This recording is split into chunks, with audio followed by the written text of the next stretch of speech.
Victory Monday at Chickies on the WIP Afternoon Show. With Ike, Spike, and Fritz. Ike, 13-12 victory in Buffalo. Big win. Your thoughts? Victory!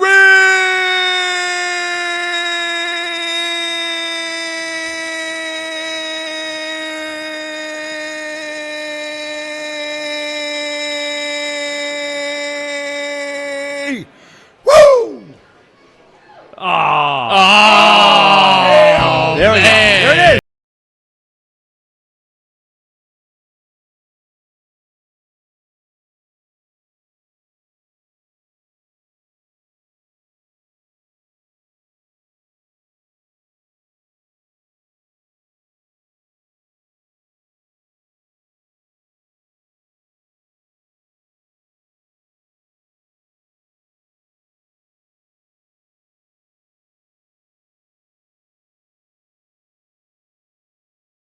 Eagles! That's what I'm talking about. Good job, everybody, joining in. Well, Ike, that was an impressive victory after a win that you called. You called it last Monday after the Eagles won the game against the Commanders. You said they're going to go in there and, Jack, nobody cares.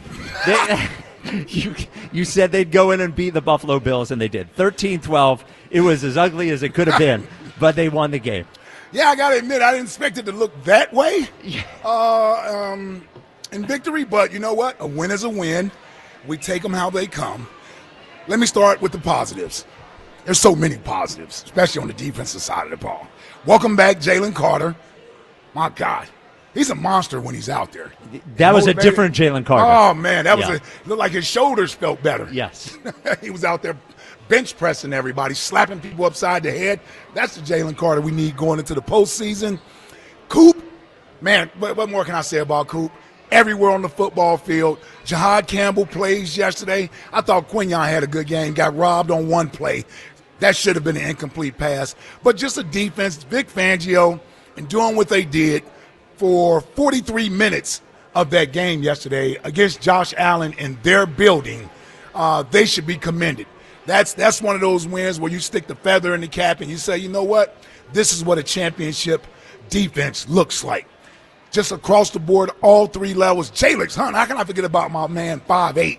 Jalix Hunt everywhere yesterday in that backfield, getting after Josh Allen. And then I'll go to the offensive side of the ball, really just a tale of two halves.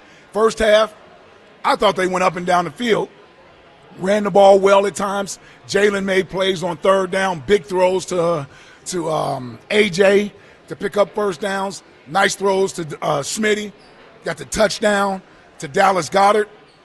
I don't know. It was 13-0. Felt like it should have been at minimum 17-0. Could have been 21-0. And then they come out in the second half. I don't know what the hell happened.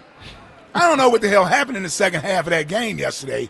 Some of it was unfortunate, right? Like, so they get the ball. When they stop Buffalo at the 1 yard line, the Josh Allen play on fourth down. I don't know what you expect them to do backed up on the goal line. Just get out of there. They just want to get out of there and punt the ball. And even when they punted the ball there, I think they still wind up stopping Buffalo from scoring. So they didn't give up points there.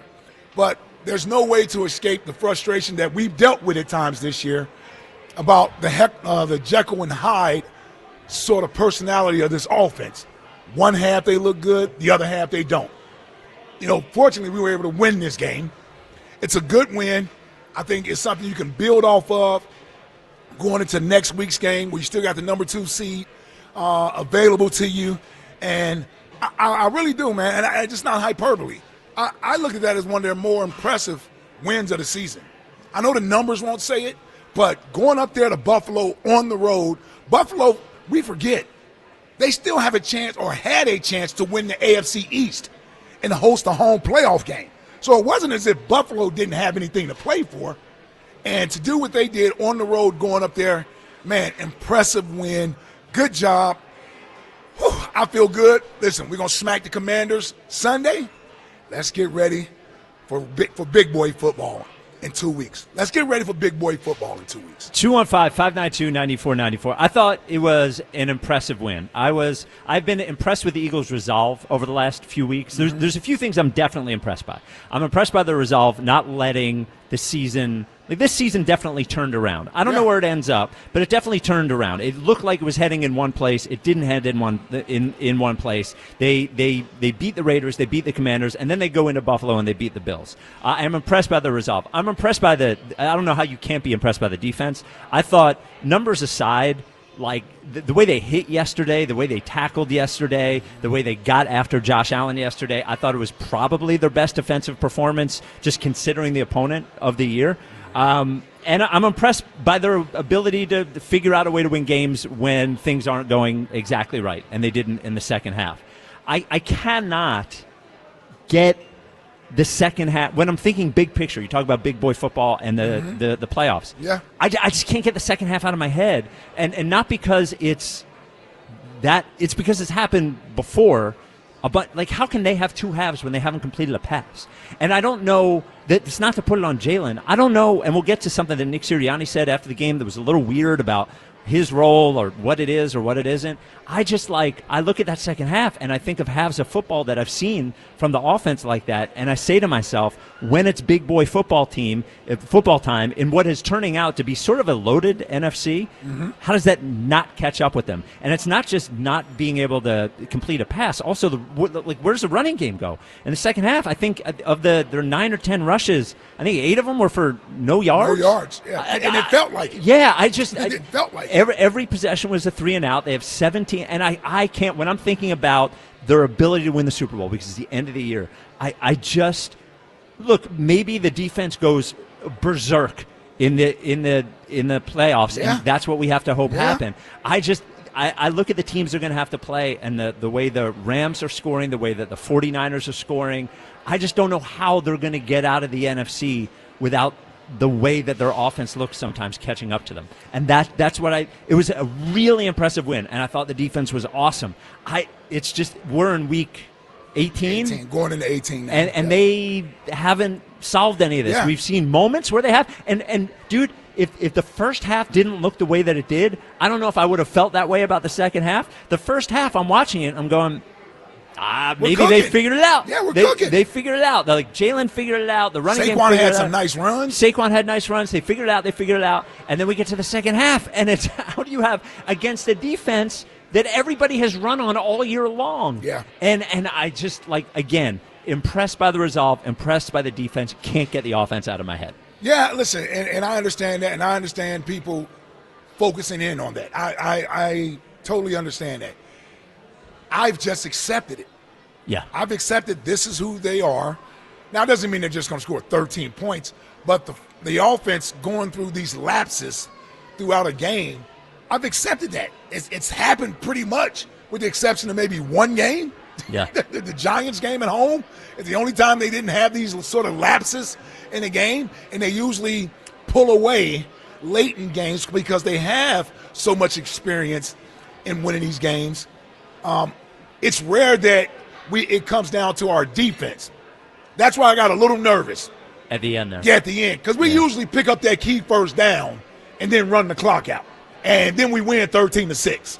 Well, and it's rare that we get our back against the wall on the damn 2-point conversion at the end of the game. And the issue with the defense there is when the offense, like, can't get a first down. Yeah. The defense is on the field against a team that sort of punishes you physically, offensively, and the fact that the Bills eventually got in the end zone, just not surprising that was eventually. You know what happens? It's the one little flaw we have with the defense. Our 2-minute defense just isn't good.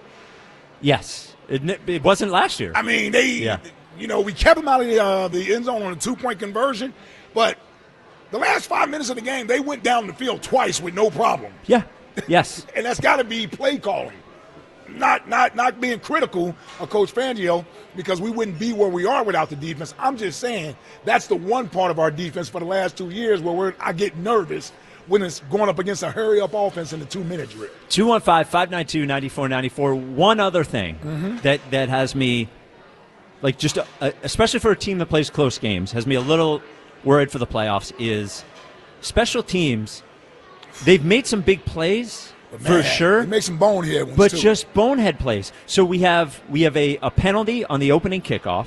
Yeah. Which negates. That's the second time that's happened, too. And then we have Shipley was last week where he fumbled. Yes. Shipley fumbled last, and then Jake Elliott looked fine, but that's in your head. That's still there, yeah. And then there's the Latu play. Come on, bro. What is he doing? Yeah. It's just mindless. It seems like a coaching thing. And I know Michael Clay. He has done a good job. Everyone says he's done a good job, but it feels like a coaching thing. Yeah, you know what? I got to put that one on Latu, man. Yeah. What's he doing? That's him wanting to be the one who downed the ball. Like the ball literally had stopped. Yes, nobody has to down it. Yeah, you don't have to do anything. Yes, you yeah. don't do anything. And the fact that you were not under control and you still made the attempt to touch the ball, that's him saying, I want to be the one to down the ball down the 1 yard line. Yeah. Because he's a veteran, he got to know better than that. He does. He does. No better than that, bro. And there have been sort of space plays. Those brain cramps. Yeah, I'm with you. And the Rams have lost, I think, 3 games this year on special teams, and we've actually won a couple. Yeah. But those little things. Jalen Carter blocked extra point. Yes. Man. Right. I said they make plays, which they did. Man. But also. All right, 215-592-9494. Eagles win the game against the Bills, and then here is the playoff scenario. If the Eagles win and the Bears lose, they have the 2 seed. If the Bears win, the Eagles can't get the 2 seed, but they both play at the same time on Sunday.